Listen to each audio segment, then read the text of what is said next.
E em relação ao inquilino, existe também alguma exceção, algum caso em que a pessoa sai antes e está livre de pagar a multa? A única exceção que a lei prevê é quando ele tem uma modificação de trabalho. Então, por exemplo, ele trabalhava em São Paulo, morava aqui, um imóvel alocado aqui, e ele é transferido por trabalho para Campinas. Nesse caso, ele fica dispensado de pagar a multa rescisória. Nos demais casos, não. Tem que pagar mesmo. Não Exceto se, por exemplo, ele tem que sair do imóvel porque as condições de habitabilidade estão prejudicadas. Precisa ser feita uma reforma estrutural, por exemplo. Aí sim, é por questão de segurança. Agora, sem uma justificativa propriamente, não. Ele vai ter que pagar a multa rescisória proporcional ao período que ainda falta do contrato. Bom, e a gente sabe que prazos de vencimentos, de pagamentos, têm que ser sempre respeitados. Sim. E se o boleto do pagamento de aluguel não chega até a data de pagamento, o que a pessoa faz?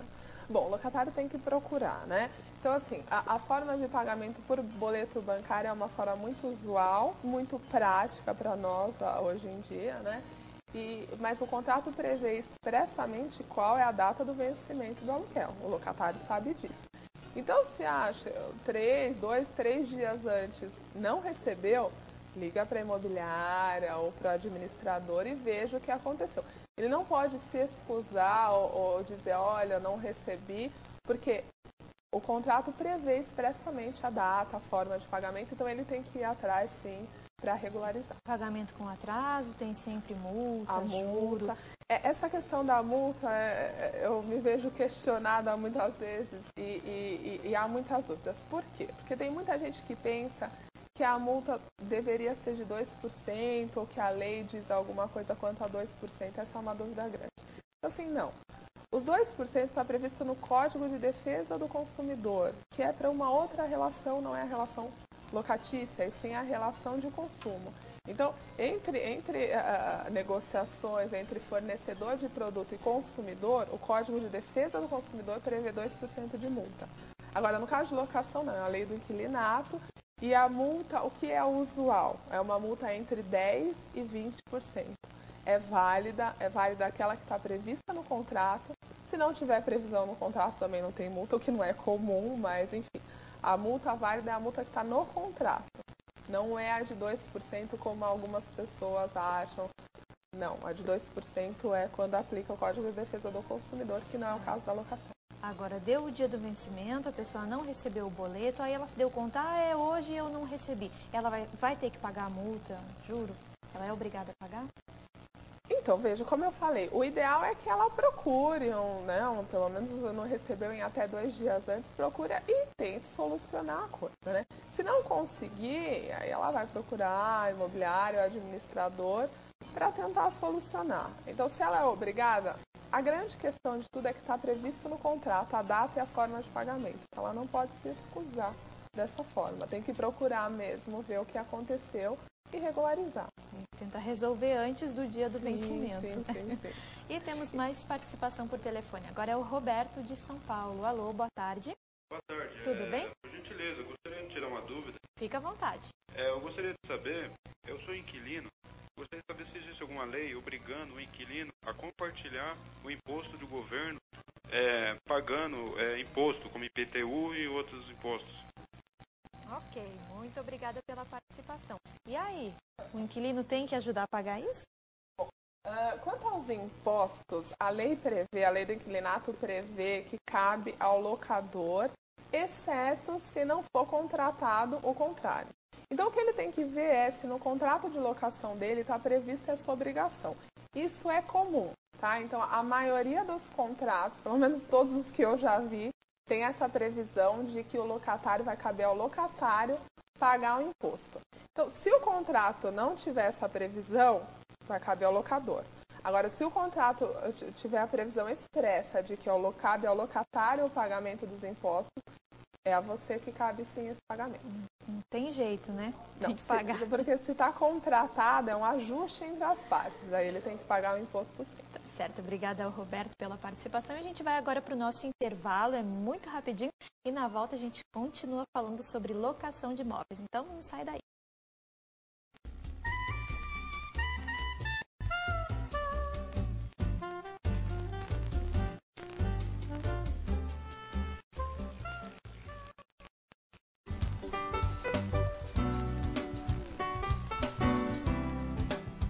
Estamos de volta com o Consulta ao Doutor, falando hoje sobre locação de imóveis e todos os detalhes que envolvem essa transação. A doutora Kátia Peperaio, que é advogada especialista em direito imobiliário, está nos ajudando a entender um pouquinho mais sobre esse assunto. Doutora, sobre as despesas do condomínio, o valor do condomínio, o que compete ao locador, o que compete ao locatário? Esse tema enseja muitas dúvidas, não é? Bom, então o que compete? O condomínio ele se divide em dois tipos de despesas, tá? São as despesas ordinárias e as despesas extraordinárias, tá? O locador é obrigado a pagar as despesas extraordinárias, ou seja, aquelas que não são do cotidiano. Então precisa de uma reforma estrutural, ou enfim, o prédio vai reformar a fachada, ou vai ser feita uma pintura da fachada, ou aumentada a área de lazer, então tem uma quadra, vai ser feita outra, ou vai aumentar a parte da churrasqueira, enfim. Tudo que for extraordinário e que vai se incorporar ao prédio vai ser a obrigação do proprietário, tá? O fundo de reserva também é a obrigação do locador.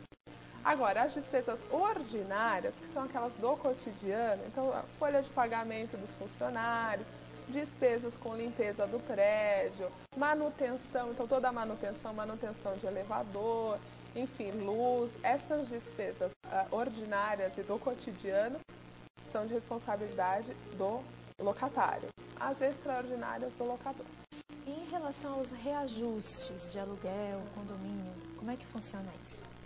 A previsão é contratual, tá? Então, o usual é o reajuste de aluguel anual, de acordo com o índice que tiver previsto no contrato. É muito usado o IGP, né? O IGP é muito usado para reajuste de aluguéis, tá?